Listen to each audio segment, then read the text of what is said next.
Then we take the third and final opening remark from Mr. Emil Bech Andersen from ECHO.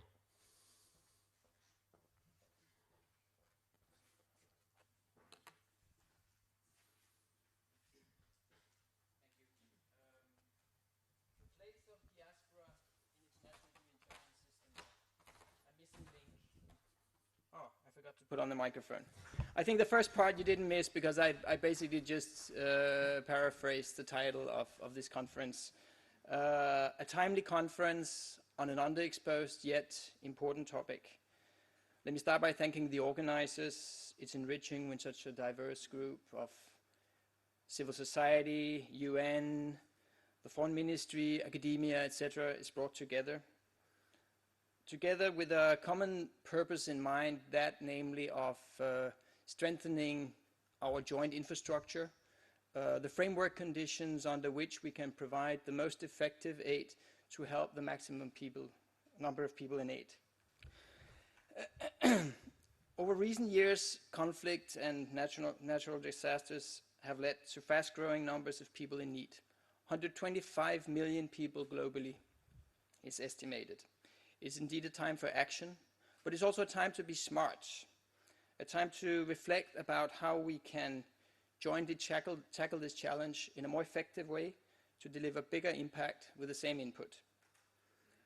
One of the key messages coming out of the World Humanitarian Summit, and here I join Morten also in underscoring the importance of the grand bargain, which is something that at the European Commission we put a lot of emphasis to, is the need to support humanitarian action with sufficient, flexible and diverse sources of aid. All this while ensuring the most effective use of every euro, every dollar, every krona. To achieve this, we need to develop more strategic and more effective partnerships with all actors involved, at headquarters, at the field level, internationally, locally. Diasporas have increasingly been recognized as an important actor in humanitarian crisis, often among the first to provide assistance when disasters strike, with access to first-hand information from the affected populations, and sending volunteers from their countries, volunteers with a unique set of skills, often particular insights in local traditions, in the local patterns of interaction on the ground. Despite these facts, and traditionally only very little coordination and cooperation has been taking place between diasporas and the conventional humanitarian system. Going forward, we cannot afford not to maximize the impact of this rich source of funding, knowledge and action. On the one hand, we must appreciate the qualities and particularities that each actor brings to the table. On the other, we must become better at pulling in the same direction. It's not about harmonization, but about connecting the dots and amplifying the impact. The DEMAC project is helping us doing exactly that. As a leading donor, the European Commission gives importance to strengthening our shared humanitarian infrastructure, our networks, our humanitarian technology, our ways of working together.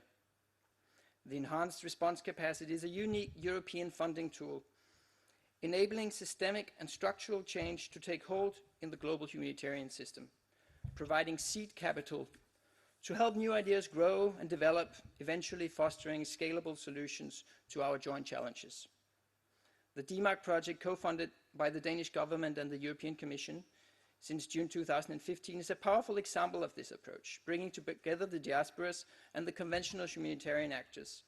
It helps to map out areas of potential cooperation and collaboration and identify the gaps. Firstly, tying more in with the diasporas would help to diversify the resource base, so jointly we can respond better to the increasing global needs.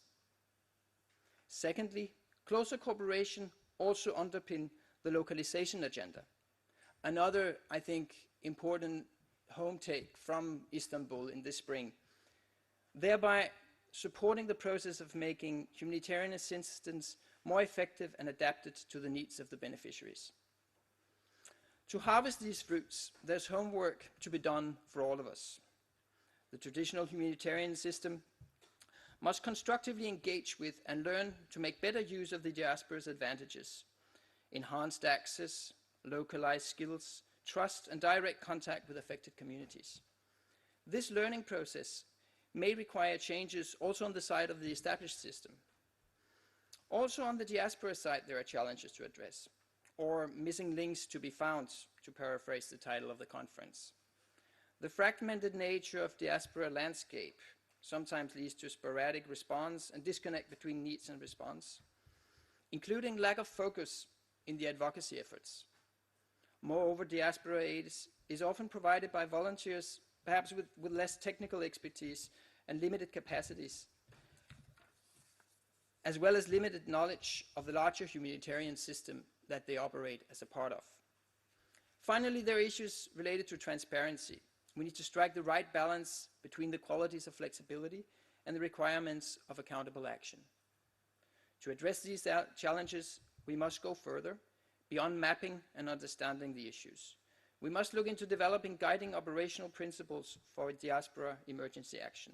We must devise training and capacity building for diaspora and local actors. And we must explore intelligent ways of linking diaspora information flows into existing humanitarian information systems. The real work is still ahead, but with DEMAC, we have started paving the way. I'm looking forward to a fruitful discussion. Our focus should be on complementarity, interoperability, and partnership. Our shared objective is clear: more effective assistance to people in need. Let's together make today's conference a small but significant step in this direction. Thank you for your attention.